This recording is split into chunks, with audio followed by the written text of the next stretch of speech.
Hey there! In this video I want to show you what I like to call selection handles. These are things that help me get to parts of the rig that I need to quickly. Let me show you what the problem is and why we use them. Okay, so with the arm, you can click the forearm and you press B, B, B, B, B, B, B. Oh no, I went too far. Shift B to climb back down the chain. So let me just show you in the node view what's happening when you press B, B, B, B, B. Okay, I click on the forearm. It selects the drawing layer. B, it goes up to the deformation group. B goes up to the peg. B goes to the peg that is connected to the hand. B again. Now I've got the upper arm master peg, and that's usually the one that I want to get to really fast. So instead of having to press B, B, B, B, B, and then Shift B if I went too far, what we like to do is we like to make a little selection handle. So what that is we just make a little drawing, draw something on there, and then we go and we add a visibility node. Those are in your node library. You just type in visibility, bring it in, slide it into the cable, hold Alt, and I'll just show you what the properties are here. So if you go to the camera view, and you go render, you'll see I don't have any of those purple things coming through when I'm going to render. So what I've done is I've gone in here to the visibility properties and I said, alright, display in OpenGL view. That's this gray flower. That means I'm going to see that purple handle as long as I'm in the working view. But then when I go to render, it's not going to render out. And so it's just going to make it really easy for me to click on that and move the arm. Click on this, move the leg. Click on this, move the torso. Click on this, squash and stretch the hat. Like, it's just a really nice fast way to get to the topmost part. Okay, so those are selection handles, and rule of thumb, I like to make them look so that they're not super distracting to animators. Don't want it to get in their way. So let me show you a few other things that are important in relation to these little handles. Another thing that they're really useful for is the master peg. I usually like to add a handle under the master peg. Now that is the peg that I would grab if I wanted to do like a little bit of skew or a quick bit of squash and stretch. Now careful, don't overdo it, but also I want to be able to get to that master peg really fast on the timeline by pressing center on selection so that I could copy that pose from one place of the timeline to another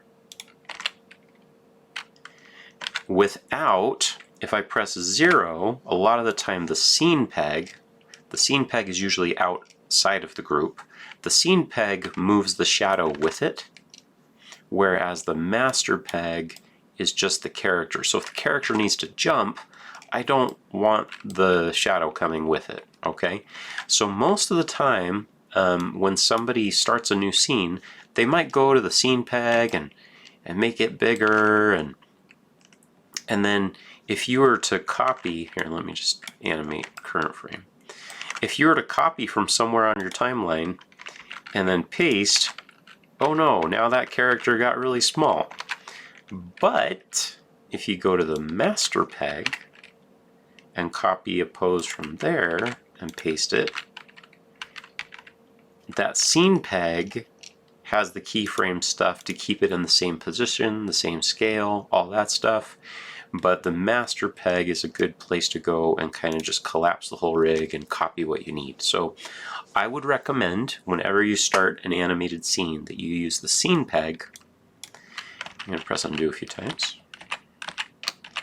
And then use animate off, and then go to the scene peg, and then do this for the entire scene so that the character is sized the way that you need it.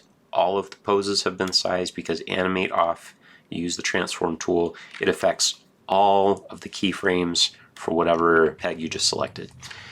So that's really handy. Okay, now let's talk about the other uses of that master peg. So here's my character, my little Matt character, and a lot of the time when you're working on a show, they'll give you a lineup so that you make sure that you know how tall a character is in respect to somebody else.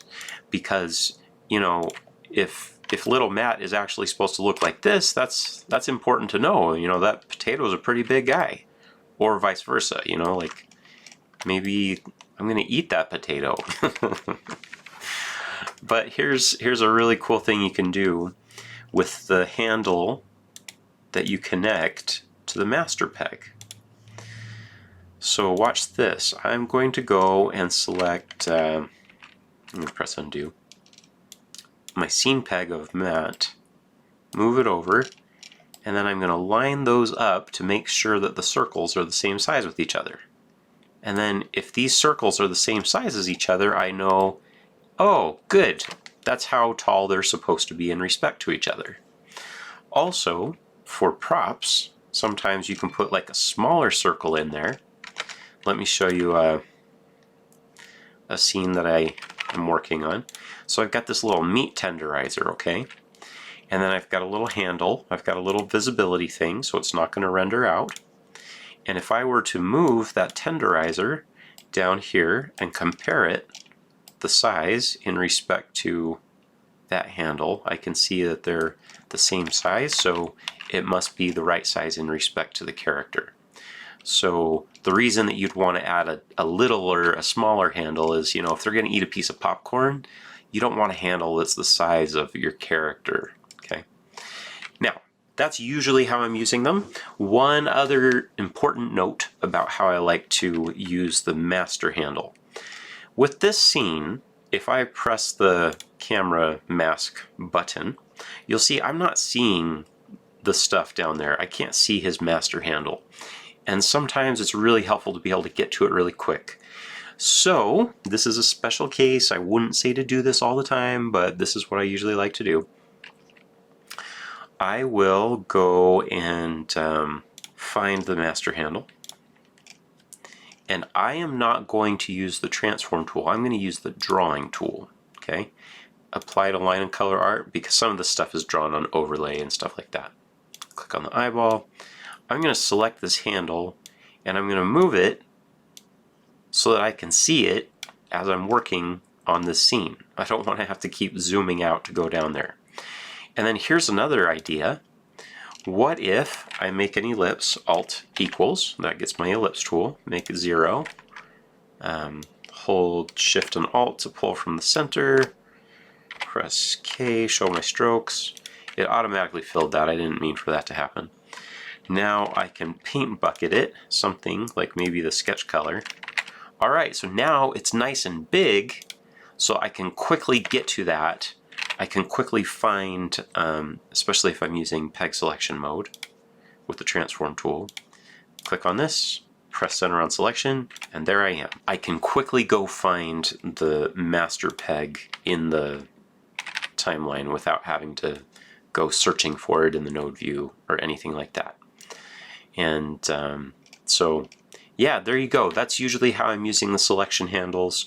And to tell you the truth, most of the time when I'm trying to animate, I will just collapse the entire rig by pressing 0, and then I will like tween from that pose to that pose, insert a keyframe, figure out what's easing and what's not, maybe drag that here, and then touch up the poses.